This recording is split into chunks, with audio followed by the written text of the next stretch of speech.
بسم اللہ الرحمن الرحیم۔ السلام علیکم ورحمۃ اللہ وبرکاتہ۔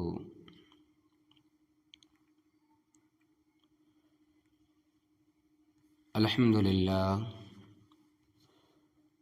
للہ نحمده ونستعینه ونستغفره ونؤمن به ونتوکل علیہ ونعوذ باللہ من شرور انفسنا ومن سیئات اعمالنا من يهده الله فلا مضل له ومن يضلله فلا هادي له واشهد ان لا اله الا الله وحده لا شريك له واشهد ان سيدنا ونبينا ومولانا محمدا عبده ورسوله صلی اللہ تعالی علیہ وعلى آلہ واصحابہ وبارک وسلم تسلیما کثیرا کثیرا، اما بعد فقد قال النبی صلی اللہ علیہ وسلم النکاح من سنتی، وقال رسول اللہ صلی اللہ علیہ وسلم فمن رغب عن سنتی فلیس منی۔ میرے قابل احترام بزرگوں اور محترم خواتین، جس طرح نماز ایک عبادت ہے اور روزہ ایک عبادت ہے، حج اور زکوٰۃ ایک عبادت ہے، ایسے ہی مسلمان مرد و عورت کا نکاح کرنا بھی ایک عبادت ہے۔ اور جس طریقے سے نماز، روزہ، حج، زکوٰۃ کا ایک طریقہ ہے جو شریعت سے ثابت ہے، جو نکاح شریعت کے مطابق ہوگا، سنت کے موافق ہوگا، وہ نکاح عبادت ہوگا اور باعث اجر و ثواب ہوگا اور خیر اور برکت سے بھرپور ہوگا۔ اور جو نکاح اور جو شادی بیاہ شریعت سے ہٹ کر ہوگا، سنت کے خلاف ہوگا، تو چاہے نکاح منعقد ہو جائے، لیکن نکاح کی جو برکتیں ہیں اور اللہ تبارک و تعالیٰ نے اس میں دنیا و آخرت کے جو فائدے رکھے ہیں، وہ نکاح ان سے خالی رہ جائے گا۔ جیسے خلاف سنت نماز پڑھنے سے چاہے نماز کا فرض اتر جائے، اور خلاف سنت حج و عمرہ کرنے سے چاہے حج و عمرہ کا واجب ادا ہو جائے، لیکن سنت سے ہٹ کر ادا کرنے کی وجہ سے اور سنت کے خلاف عمل کرنے کی وجہ سے نماز کی نورانیت، مقبولیت ختم ہو جاتی ہے، حج و عمرہ مقبول نہیں ہوتا، ایسے ہی وہ نکاح بھی خیر و برکت سے محروم ہو جاتا ہے۔ اس لیے ہر مسلمان مرد و عورت کو چاہیے کہ جب ان کے ہاں نکاح کی تقریب ہو تو اپنے اس نکاح کو شریعت اور سنت کے مطابق کرنے کی کوشش کرے۔ جیسے نماز ہمیں سنت کے مطابق ادا کرنے کی کوشش کرنی چاہیے، حج و عمرہ اور ہماری دیگر عبادتیں سنت کے مطابق ہونی چاہیے، اسی طرح ہمارا نکاح بھی سنت کے مطابق ہونا چاہیے۔ اور جیسے نماز کا طریقہ، حج و عمرہ کا طریقہ اور دیگر عبادتوں کے طریقے سرکار دو عالم صلی اللہ علیہ وسلم سے منقول و ثابت ہے، اسی طرح نکاح کرنے کا طریقہ بھی سرکار دو عالم صلی اللہ علیہ وسلم سے منقول اور ثابت ہے۔ آپ صلی اللہ علیہ وسلم نے خود اپنے بھی نکاح کیے ہیں اور اپنی بیٹیوں کے بھی نکاح کیے ہیں، صحابہ کرام رضی اللہ عنہم کے نکاح بھی پڑھائے ہیں۔ نبی کریم صلی اللہ علیہ وسلم کی سب سے پیاری بیٹی حضرت فاطمہ الزہرا رضی اللہ تعالیٰ عنہ، جو جنت میں تمام عورتوں کی سردار ہوں گی، ان کا نکاح سرکار دو عالم صلی اللہ علیہ وسلم نے خود کیا ہے۔ اور کس طرح کیا ہے، اس کا واقعہ سیرت کی کتابوں میں، اس کا واقعہ سیرت کی کتابوں میں موجود ہے۔ اسی کا خلاصہ آپ کے سامنے بیان کرتا ہوں کہ تاکہ کم از کم ہمیں یہ تو معلوم ہو کہ ہمارے آقا جناب رسول اللہ صلی اللہ علیہ وسلم نے جنت کی عورتوں کی سردار حضرت فاطمہ الزہرا رضی اللہ تعالیٰ عنہ کا نکاح کس طرح پڑھایا تھا، کس طرح کیا تھا، اور پھر ہم بھی اس کے مطابق عمل کرنے کی بھرپور کوشش کریں، اور اس طریقے میں جو ہدایات اور تعلیمات ہیں وہ ہمیں معلوم ہو اور ہم ان کو محفوظ رکھیں۔ وہ واقعہ یہ ہے کہ جب حضرت فاطمہ الزہرا رضی اللہ تعالیٰ عنہ 15.5 سال کی ہوئی تو سب سے پہلے حضرت ابوبکر صدیق رضی اللہ تعالیٰ عنہ نے نکاح کا پیغام دیا۔ اس کے بعد حضرت عمر فاروق رضی اللہ تعالیٰ عنہ نے نکاح کا پیغام دیا، لیکن آپ صلی اللہ علیہ وسلم نے ان کی عمر زیادہ ہونے کی وجہ سے عذر فرما دیا اور معذرت کر لی کہ میری بیٹی کی عمر ابھی کم ہے اور تمہاری عمر زیادہ ہے۔ اس کے بعد حضرت علی رضی اللہ تعالیٰ عنہ جن کی عمر 21 سال ہو گئی تھی، انہوں نے خود نبی کریم صلی اللہ علیہ وسلم کی خدمت میں حاضر ہو کر اس نعمت عظمیٰ کی عطا فرمانے کی درخواست کی۔ ان کی درخواست کو سن کر اللہ تبارک و تعالیٰ کی طرف سے یہ حکم آیا کہ یہ رشتہ منظور کر لیا جائے۔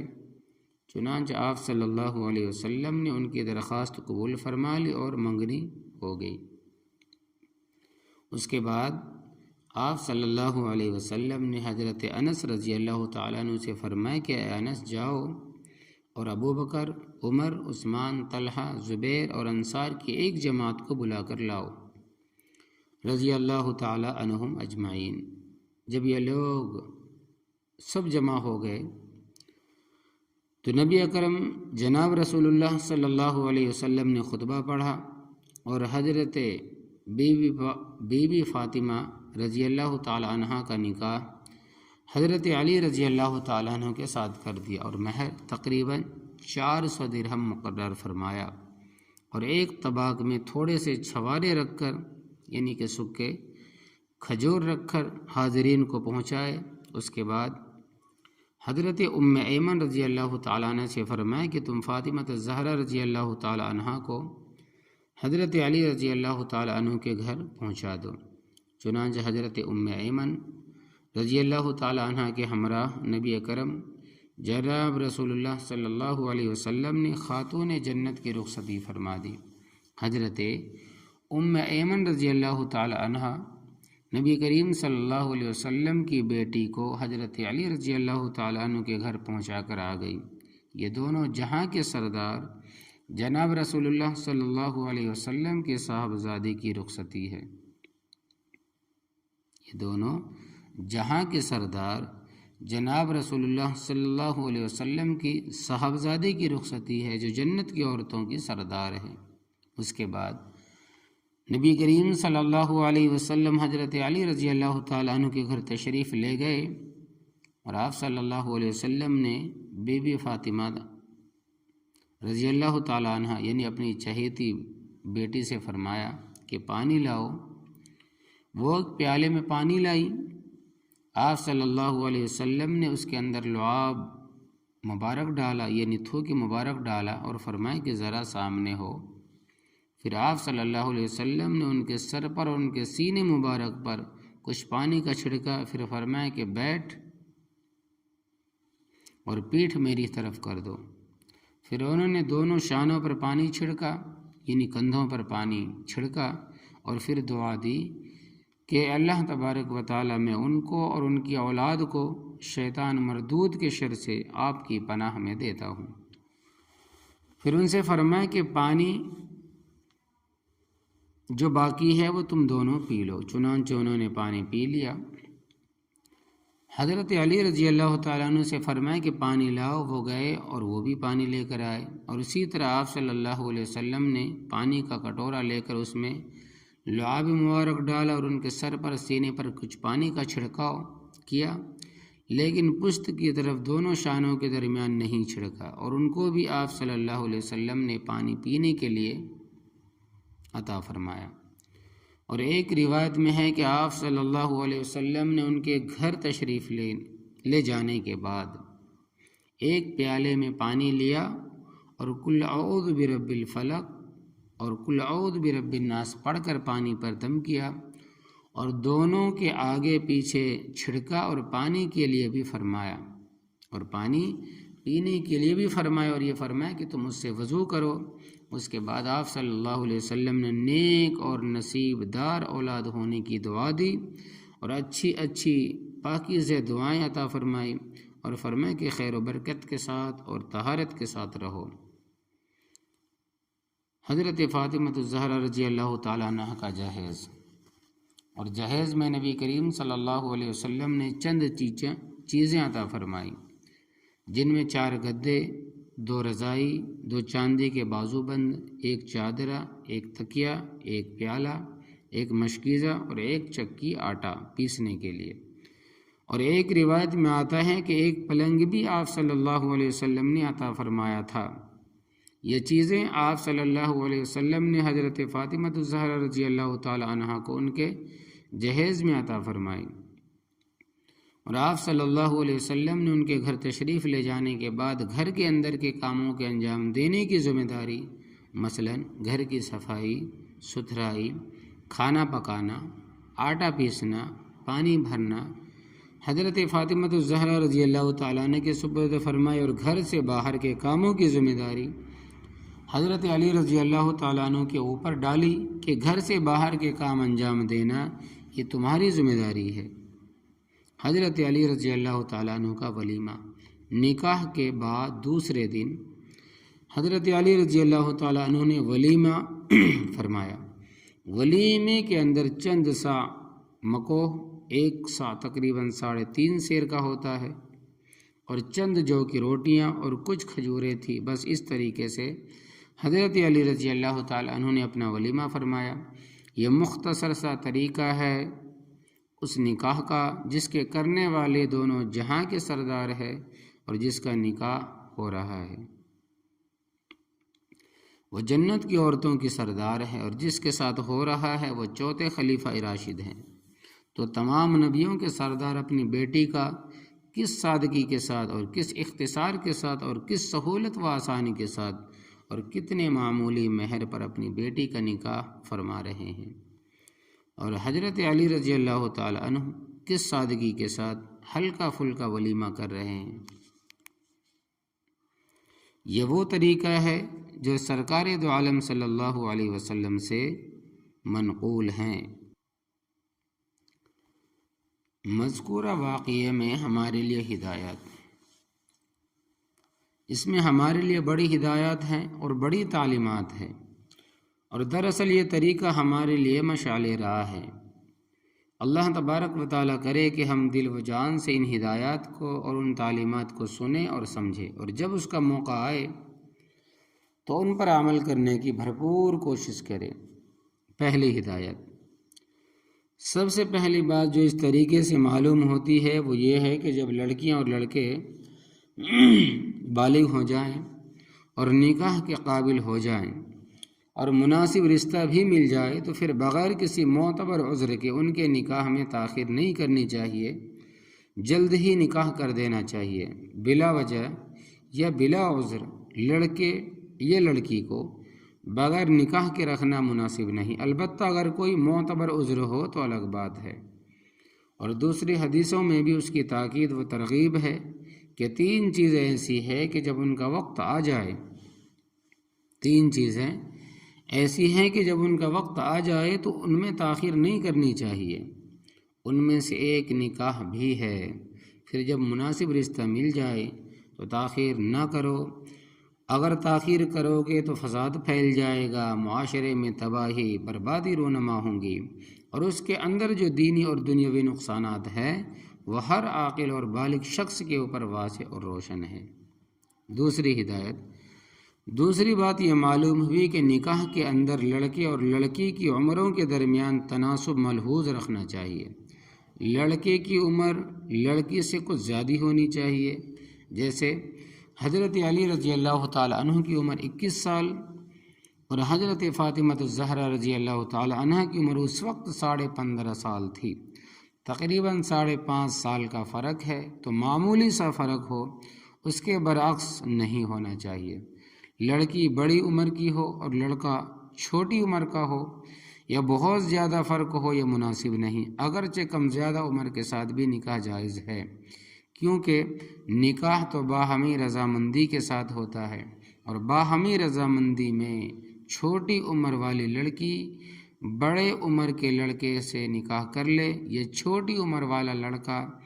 کسی بڑی عمر کی عورت سے نکاح کر لے تو جائز تو ہے، لیکن ہم نبی کریم صلی اللہ علیہ وسلم کے طریقے کو دیکھیں تو اس کے اندر جو بات ہمیں سمجھ میں آتی ہے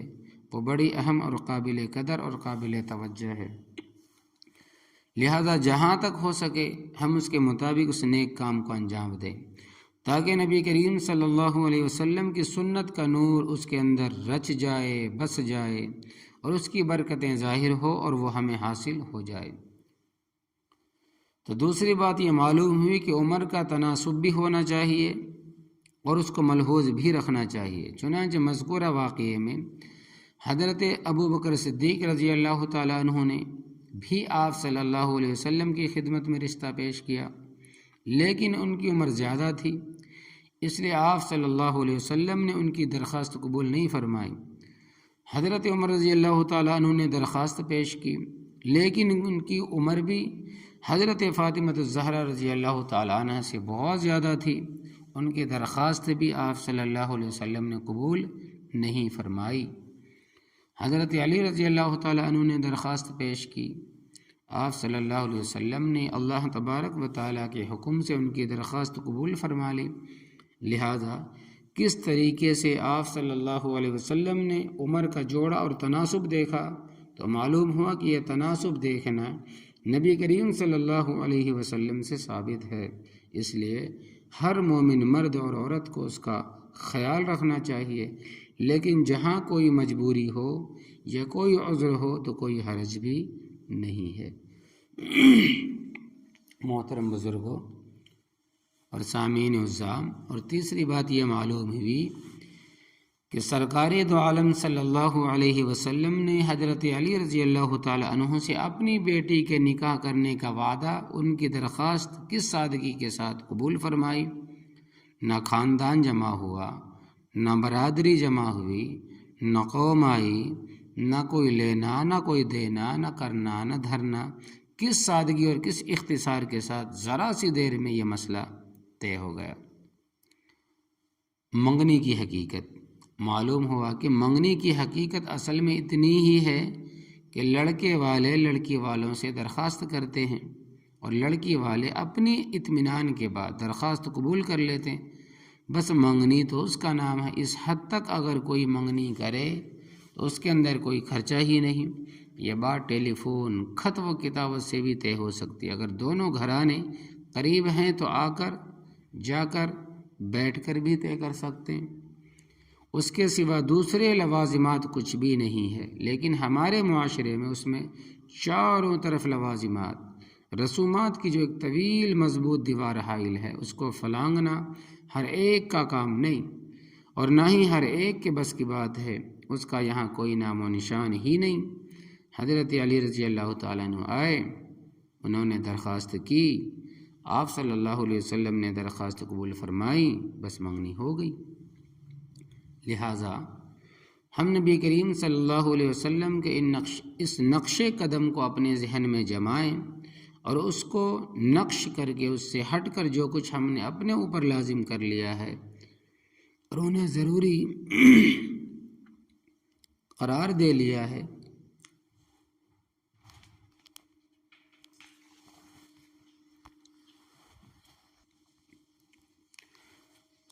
لہٰذا ہم نبی کریم صلی اللہ علیہ وسلم کے اس نقش قدم کو اپنے ذہن میں جمائیں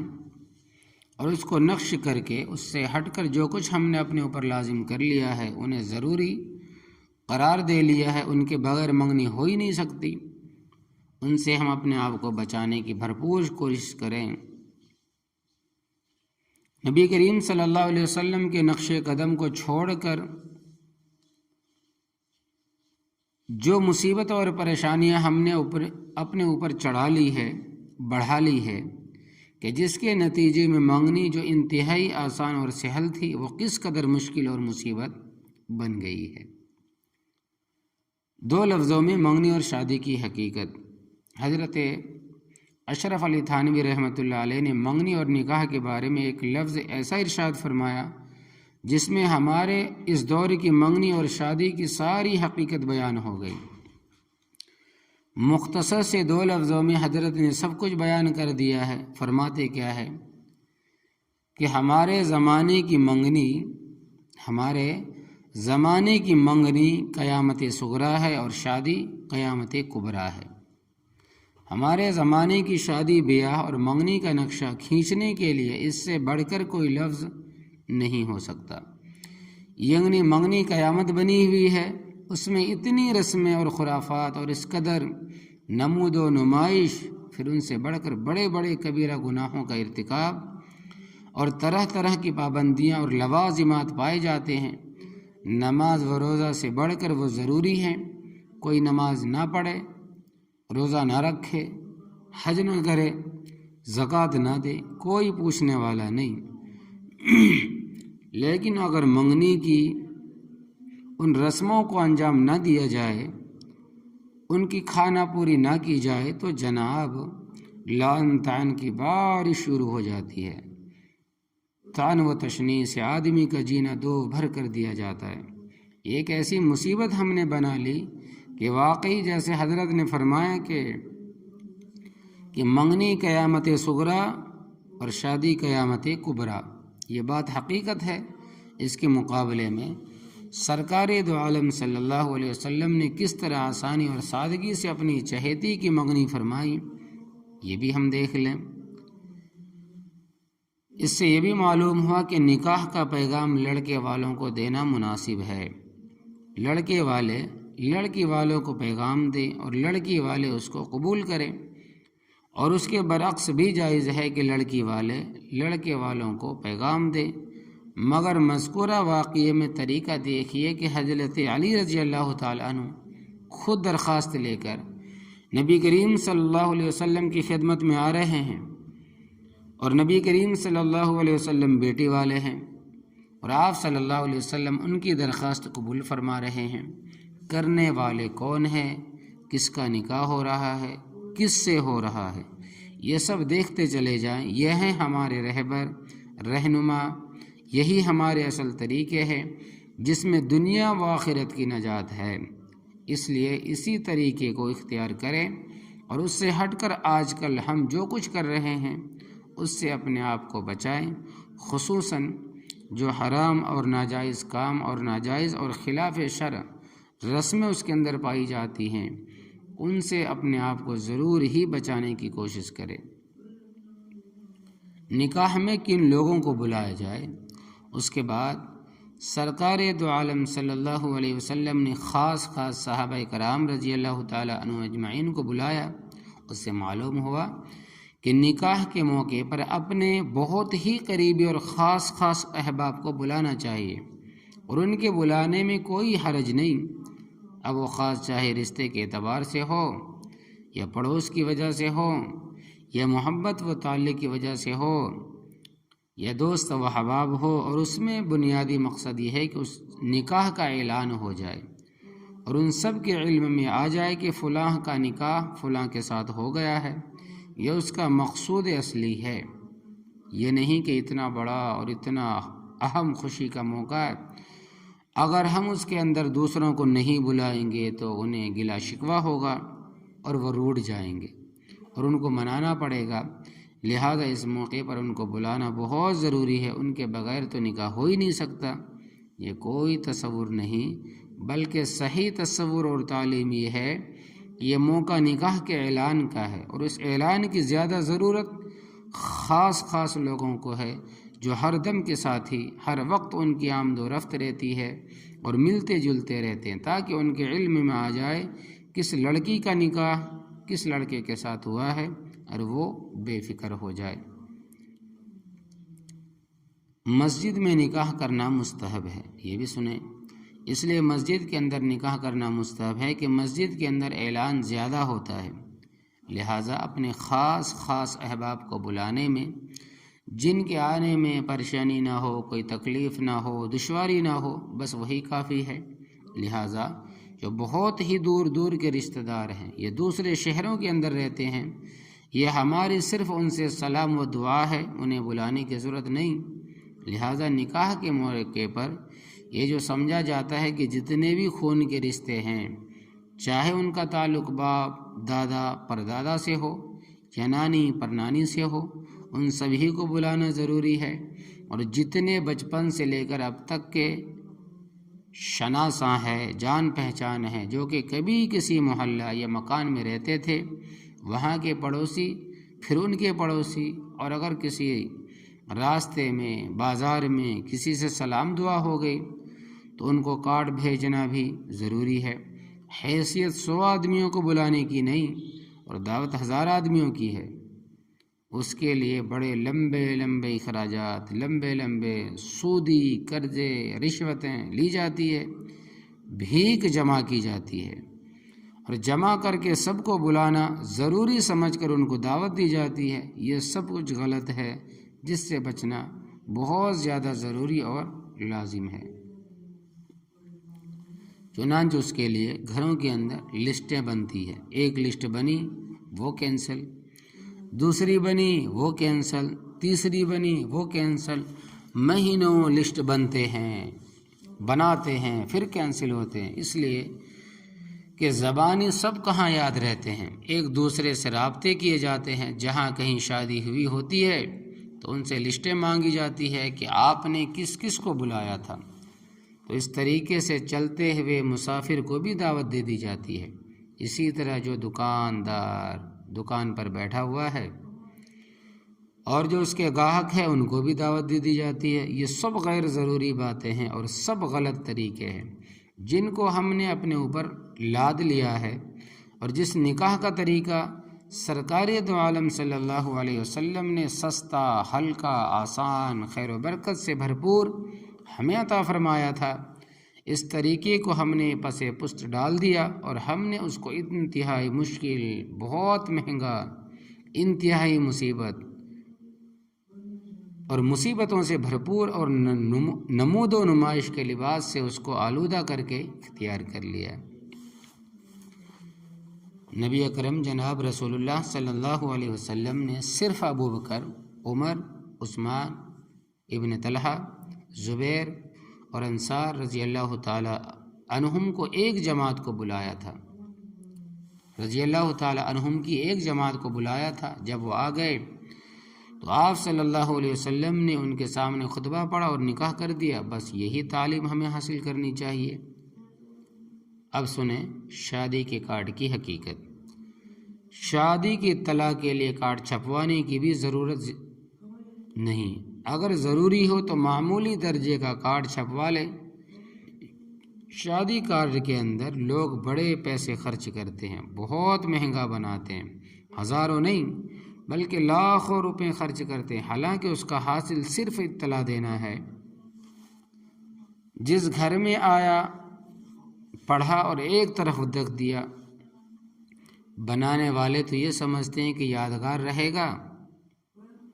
لیکن ذرا سوچے کہ کون یاد کرتا ہے۔ دوسرے دن جب ولیمہ ختم، کارڈ سارے کے سارے ٹوکری میں چل دیے اور لاکھوں روپے ضائع ہو گئے۔ اس بارے میں ہم نے سید حضرت مفتی محمد شفیع صاحب رحمۃ اللہ علیہ کا بڑا پیارا طریقہ دیکھا کہ حضرت رحمۃ اللہ علیہ کا جو لیٹر پیڈ تھا، اس پر حضرت نے نکاح کے دعوت نامہ کا خود مضمون تحریر فرمایا اور اس کی فوٹو کاپی کروا کر یہ کسی پریس میں دے کر مناسب انداز میں چھپوا کر سادے لفافے میں رکھ کر دے دیا۔ خرچ بھی زیادہ نہیں ہوا اور مقصد بھی حاصل ہو گیا۔ تو حضرت کے اس عمل میں آسانی ہی آسانی ہے، اور اس طریقے سے یہ کام بسہولت انجام دیا جا سکتا ہے۔ یا وقت پر اپنے خاص احباب کو تحریری طور پر یا ٹیلی فون پر یا زبانی اطلاع دے دی جائے اور مسجد میں نکاح رکھ لیا جائے۔ مقدار مہر اور حضرت عمر رضی اللہ تعالیٰ عنہ کا قول، آپ صلی اللہ علیہ وسلم نے نکاح میں 400 درہم مہر مقرر فرمایا۔ حضرت عمر رضی اللہ تعالیٰ عنہ فرماتے ہیں کہ تم عورتوں کا مہر زیادہ نہ بڑھاؤ، اس لیے کہ زیادہ مہر عورتوں کے اندر اگر کوئی خیر کی بات ہوتی بھلائی کی چیز ہوتی یا کوئی عزت کی چیز ہوتی اور آخرت کے اعتبار سے کوئی تقوی کی بات ہوتی تو اس کے سب سے زیادہ مستحق سرکار دو عالم صلی اللہ علیہ وسلم تھے، مہر فاطمی کی حقیقت اور اس کی اہمیت۔ لیکن نبی کریم صلی اللہ علیہ وسلم نے اپنی بیویوں اور بیٹیوں کا مہر 12 اور 13 اوقیہ چاندی سے زیادہ مقرر نہیں فرمایا، 12 اور 13 اوقیہ چاندی سے زیادہ مقرر نہیں فرمایا، اور ایک روایت میں 12.5 اوقیہ بھی ہے، اور 12.5 اوقیہ چاندی کے 500 درہم بنتے ہیں، اور درہم چاندی کا ہوتا ہے، اور ایک درہم 3 ماشا کے برابر ہوتا ہے۔ اس طرح 500 درہم کا حساب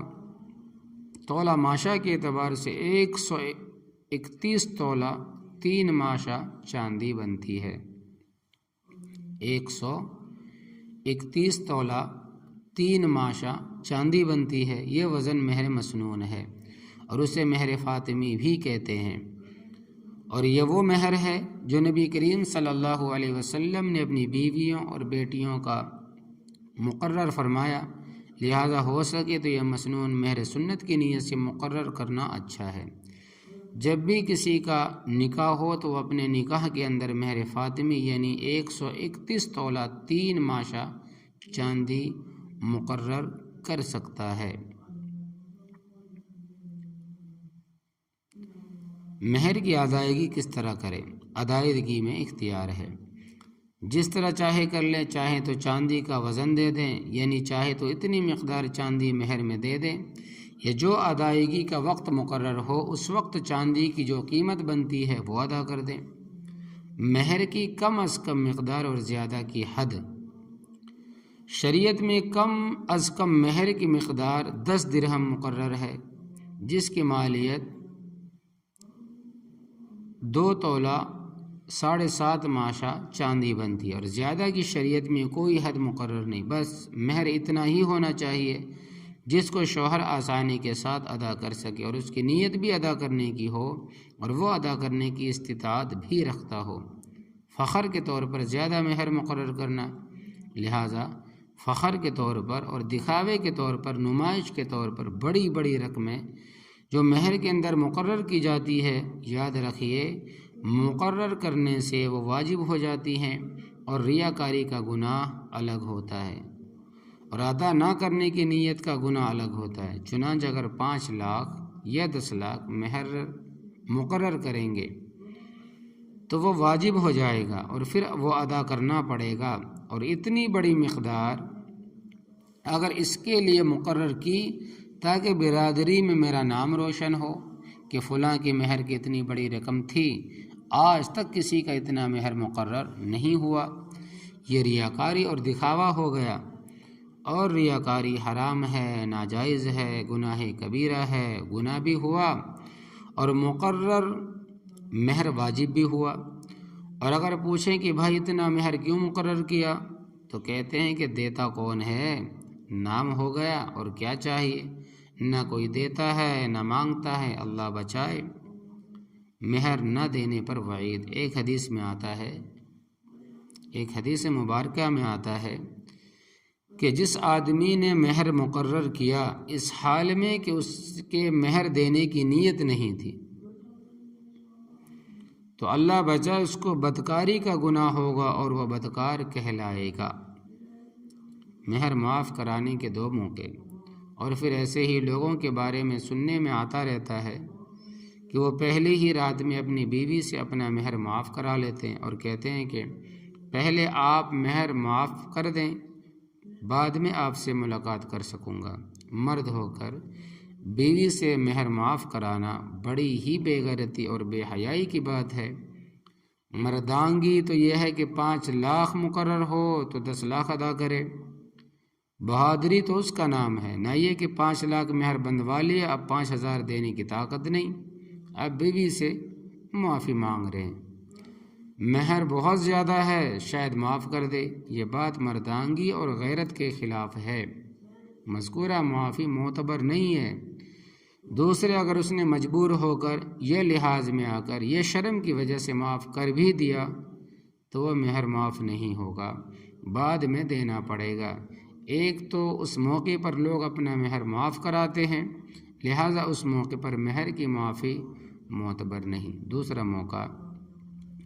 اور ایک موت کے وقت معاف کراتے ہیں، جب کسی کے شوہر کا انتقال ہو گیا اور زندگی میں اس نے مہر ادا کرنے کی فکر نہیں کی اور ہزاروں لاکھوں روپے کا مہر اپنی گردن پر لے گیا، تو جب اس کی میت گھر سے نکلنے لگتی ہے تو عورتیں اس کی بیوہ سے کہتی ہے کہ ارے مہر معاف کر دے ورنہ یہ کہاں اپنے سر پر بوجھ لے کر جائے گا۔ اس وقت انکار کرنا بھی بڑی بے شرمی کی بات ہوتی ہے، لہٰذا اس وقت وہ مجبور ہو کر باد لینا خاص تھا، اور عورتوں کے جبر اور زبردستی کی وجہ سے بیچاری معصوم بیوہ اپنا مہر معاف کر دیتی ہے، اس وقت بھی مہر کی معافی معتبر نہیں ہوگی۔ ان کے گھر والوں کو یعنی کہ ان کے بھائی کو، باپ کو معاف کرنا ہوگا اس کے مال، یعنی کہ دینا ہوگا اس کے مال میں سے۔ مہر کب معاف ہوتا ہے؟ مہر اس وقت معاف ہوتا ہے جب عورت خوش دلی سے اور اللہ تبارک و تعالیٰ کے واسطے معاف کر دے، پھر معاف ہو جاتا ہے۔ لیکن غیرت مند شوہر کے لیے اس طرح کی معافی کا قبول کرنا گوارا نہیں ہو سکتا۔ مرد کی مردانگی یہ ہے کہ وہ پورا مہر ادا کرے، یا پھر مہر مقرر کرتے وقت نام و نمود سے پرہیز کرے اور اتنی مقدار مقرر کرے کہ جتنی مقدار ادا کرنے کی اس میں طاقت اور مالی استطاعت ہو، اور جس کو وہ آسانی سے ادا کر سکے ہو، جو کم از کم تقریباً 3.25 تولہ چاندی یا اس سے بڑھ کر ہو، مگر حسب حیثیت ہو۔ بہتر یہ ہے کہ مسنون مہر کے مطابق ہو، اور اگر کسی خاندان میں اس سے زیادہ کا رواج ہو تو اس میں بھی کوئی مذائقہ نہیں، البتہ ہر حال میں مہر کی ادائیگی ہونی چاہیے، چاہے فی الحال ادائیگی ہو یا جب باہمی رضامندی سے اس کی ادائیگی طے ہو جائے۔ چنانچہ سرکار دو عالم صلی اللہ علیہ وسلم کی مہر کی تعلیم میں اعتدال ہی اعتدال ہے۔ آپ کا مقرر کردہ مہر نہ زیادہ اور نہ کم بلکہ مناسب اور بالکل درمیانہ ہے۔ صراط مستقیم کی تعبیر اعتدال کے ساتھ، اور اعتدال اسلام کی روح رواں ہے، اور اعتدال ہی صراط مستقیم ہے، اور صراط مستقیم کی تعبیر اعتدال کے ساتھ فرمانا یہ حضرت عارف باللہ ڈاکٹر عبدالحی صاحب رحمۃ اللہ علیہ سے سنی تھی۔ کئی مرتبہ فرمایا کہ ہم ہر نماز میں صراط مستقیم کہتے ہیں، معلوم بھی ہے کہ صراط مستقیم کسے کہتے؟ فرمایا صراط مستقیم راہ اعتدال کا نام ہے، اور یہ ہم ہر نماز کی ہر رکعت میں کہتے ہیں۔ اور ان میں کیوں کہتے ہیں؟ اس لیے کہتے ہیں کہ زندگی کے ہر موڑ پر اعتدال درکار ہے، شادی ہو، غمی ہو، ملازمت ہو، تجارت ہو، تفریح ہو، خوشی ہو، غمی ہو، جہاں بھی ہو، جس حال میں بھی ہو، جس شعبے زندگی میں ہو، ہر جگہ ہر مسلمان مرد و عورت کا اعتدال پر عمل کرنا صراط مستقیم ہے، اور ہر آدمی کو تمام شعبہ زندگی میں اعتدال نصیب ہو جائے تو سمجھو کہ وہ کامیاب و کامران ہے۔ اور آج کل ایک جگہ اعتدال ہے اور دوسری جگہ اعتدال نہیں، تو یہ بے اعتدالی ہے۔ مہر شرع محمدی، اس سلسلے کا ایک گناہ اور بھی ہے، وہ یہ ہے کہ ہمارے معاشرے کے اندر مہر کی ایک صورت اور بھی ہے جو بڑی مشہور و معروف ہے،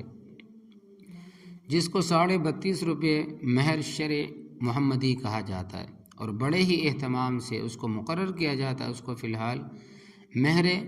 شرع محمدی کہنا بالکل غلط ہے۔ اس کی وجہ یہ ہے کہ شریعت میں مہر کی جو کم سے کم مقدار مقرر ہے وہ 3.25 تولہ چاندی ہے، اور آج کل چاندی تقریباً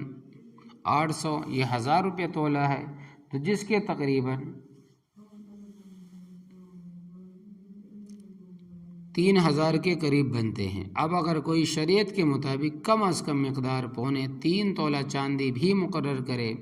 تو اس کے بھی تقریباً 2500 روپے بنتے ہیں، 32 روپے تو کسی صورت میں نہیں بنتے، اور مہر مسنون جو کہ 121 تولہ 3 ماشا چاندی ہے، یہ وزن 500 درہم کا ہے،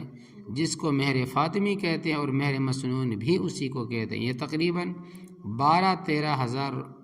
یعنی کہ تقریباً اگر پکڑ لیے جائیں تو تقریباً یہ 1.25 لاکھ کے قریب یا 1.5 لاکھ کے قریب بنتے ہیں۔ یہ مہر بہت ہی درمیانہ اور معتبر ہے۔ اس سے زیادہ بھی مہر ہو سکتا ہے، جتنا کہ شوہر بغیر چارے کے تیور بدلے آسانی سے بخوشی ادا کر سکے، اور اس کے بیوی سے معافی نہ مانگنی پڑے، چاہے وہ 1 لاکھ ہو یا 20 لاکھ۔ لیکن جو جتنا مقرر کرے گا وہ واجب ہو جائے گا۔ تو 32.5 روپے کا کوئی ثبوت کسی حدیث سے اور اس کی کوئی بنیاد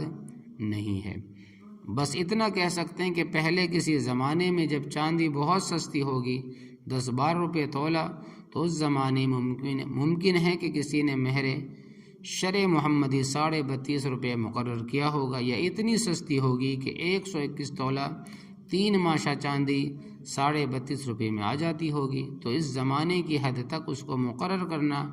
درست ہو سکتا تھا، لیکن آج کل یہ مہر شرع محمدی نہیں، اور اگر کوئی مقرر کرے گا تو اسے 3.25 تولہ چاندی کے پیسے، جس کے آج کل تقریباً 3,000 کے قریب بنتے ہیں، دینا واجب ہوں گے۔ لہذا جہاں کہیں یہ مہر باندھا جاتا ہو، ہرگز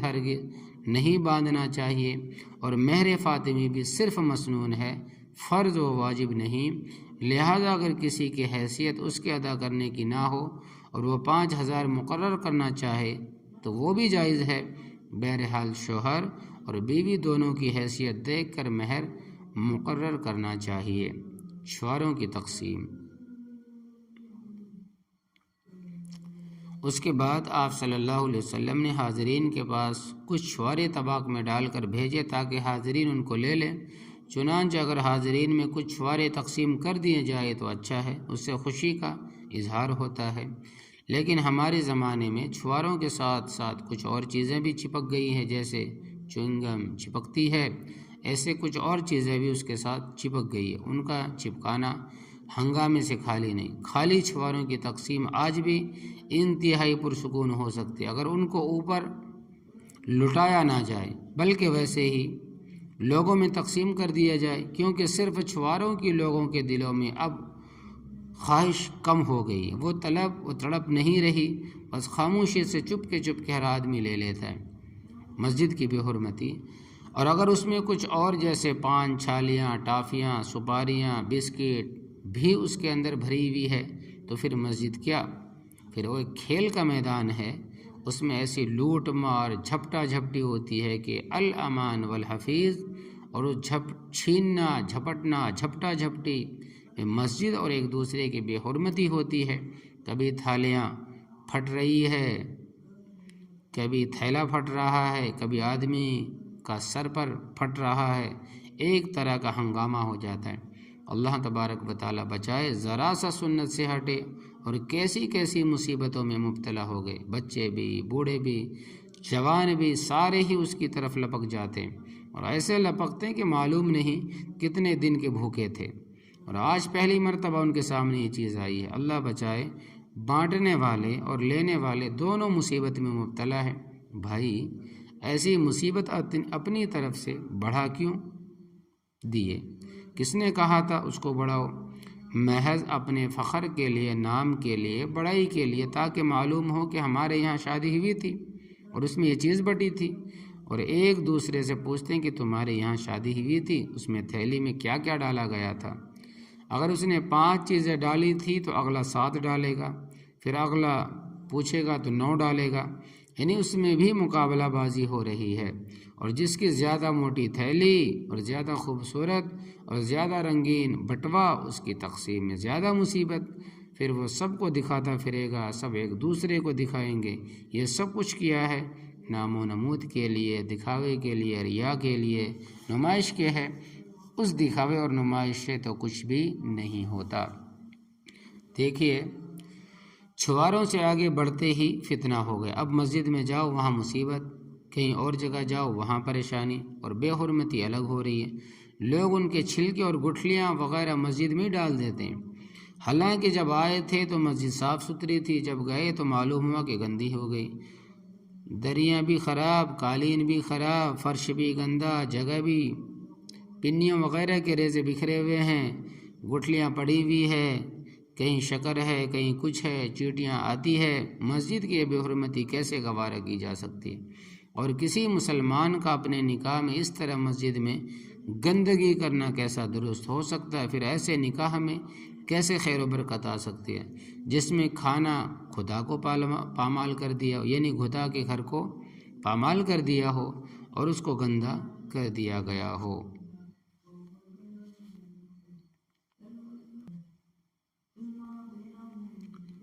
حضرت فاطمہ الزہرا رضی اللہ تعالیٰ عنہ کی رخصتی، اس کے بعد حضرت بی بی فاطمہ رضی اللہ تعالیٰ عنہ کی رخصتی دیکھیے، اس میں کس قدر سادگی اور اختصار ہے۔ حضرت ام ایمن رضی اللہ تعالیٰ عنہ حضرت بی بی فاطمہ الزہرا رضی اللہ تعالیٰ عنہ کو لے کر حضرت علی رضی اللہ تعالیٰ عنہ کے گھر تشریف لے گئی اور ان کو وہاں پہنچا دیا، اور معلوم ہوا کہ شادی اور رخصتی میں اختصار کرنا چاہیے، اس کے ساتھ کسی دھوم دھام کی ضرورت نہیں، شور شرابے، نمود و نمائش کی ضرورت نہیں، اختصار اور سادگی کے ساتھ بیٹی کو دولہے کے گھر پہنچا دو، ہمارے یہاں کا طریقہ۔ لیکن ہمارے یہاں دیکھیے کہ اس کے پیچھے کتنا بڑا ہنگامہ، اور جب تک حال نہ ہو اس وقت تک رخصتی ممکن نہیں۔ لہٰذا آج کل کے زمانے میں بیٹی کی رخصتی کے لیے حال کا ہونا بھی شرط ہے۔ وہ تو شکر ہے کہ گورنمنٹ نے کھانے پر پابندی لگا دی تو کچھ معاملہ ہلکا ہو گیا، ورنہ پوری بارات اور برادری کی دعوت بھی ضروری سمجھی جاتی ہے، بصورت دیگر نکاح کا تصور ہی نہیں۔ اگر کوئی اس طرح کر بھی لے تو لعن طعن کی ایسی بارش ہوتی ہے کہ انسان کا زندگی گزارنا اور برادری میں بیٹھنا مشکل ہو جاتا ہے۔ جب مذکورہ واقعے میں آپ صلی اللہ علیہ وسلم نے بیٹی کی شادی پر دعوت نہیں فرمائی، بیٹی کی شادی کی دعوت کا یہاں کہیں ذکر نہیں، صرف حضرت علی رضی اللہ تعالیٰ عنہ نے ولیمہ کیا ہے، اور آپ صلی اللہ علیہ وسلم نے صرف بیٹی کو رخصت فرمایا ہے۔ بیٹی کی شادی کی دعوت سنت سمجھ کر کرنا غلط ہے، اس لیے علماء کرام نے فرمایا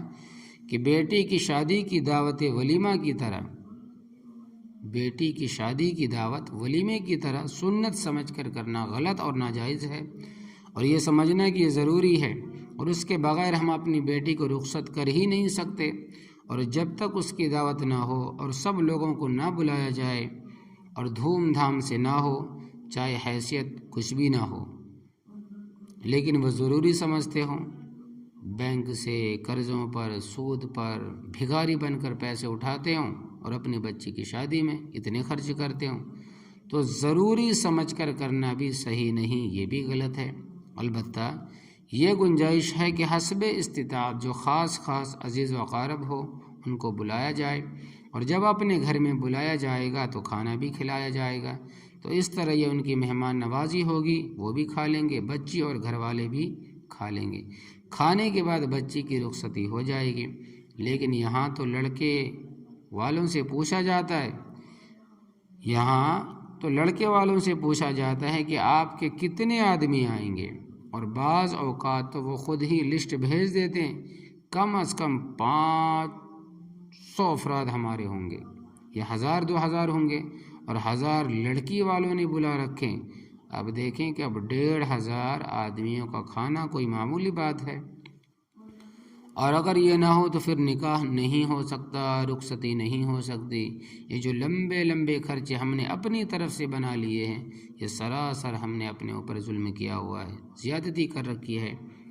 جس کی وجہ سے شادی بیاہ کے مسائل کو ہم نے خود ہی مشکل سے مشکل بنا لیا ہے۔ بہرحال دیکھ لیجئے کہ نبی کریم صلی اللہ علیہ وسلم کی صاحبزادی آپ صلی اللہ علیہ وسلم کے گھر سے کس طرح رخصت ہو رہی ہے۔ اس بات کو ہم یاد رکھیں، اگر بیٹی کے لیے کچھ کرنا ہی ہو تو مختصر اور کم سے کم بس اپنی خاص عزیز و اقارب، اپنے گھر کی حد تک اور 2-4 پڑوسیوں کی حد تک محدود رکھیں، جس کے لیے کوئی لمبا چوڑا انتظام کرنے کی ضرورت نہیں،